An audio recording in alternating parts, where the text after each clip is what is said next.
प्रदेश बदमाश होवे जान हमार उत्तर प्रदेश जदि एगो कर देबो पगलिया देश बदमाश होवे जान हमार उत्तर प्रदेश।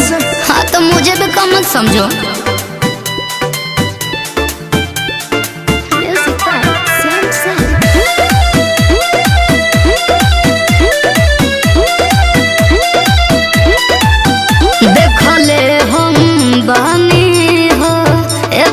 बहुते रिया सब हार मानल बाटे सुनो हमारा हवेरिया। सुनो होइला काई पूरा हमार गोरिया बदमाशन के लागी बजार गोरिया।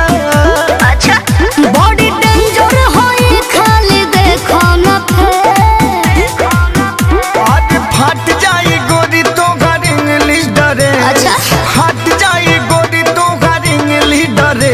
बदमाश होवे जान हमार उत्तर प्रदेश जदि एगो कर देबो पगलिया देश बदमाश होवे जान हमार उत्तर प्रदेश।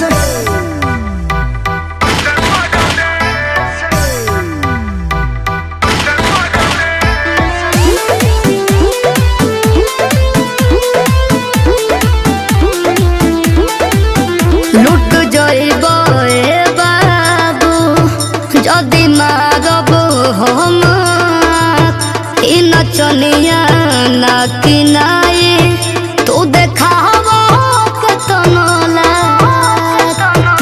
सुनो बुझ सर्वे सचिन के इशारा जा। अच्छा। नहीं यूपी में आईबो दोबारा जान।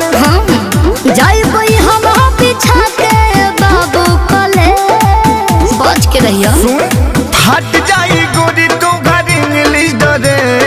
फट जाई गोरी तो घर इंग्लिश डरे। चलो ना। बदमाश होवे जान हमार उत्तर प्रदेश। अच्छा। जदि एगो कर देबो पगलिया देश बदमाश होवे जान हमार उत्तर प्रदेश। अरे हमारी यूपी ब्रांड है।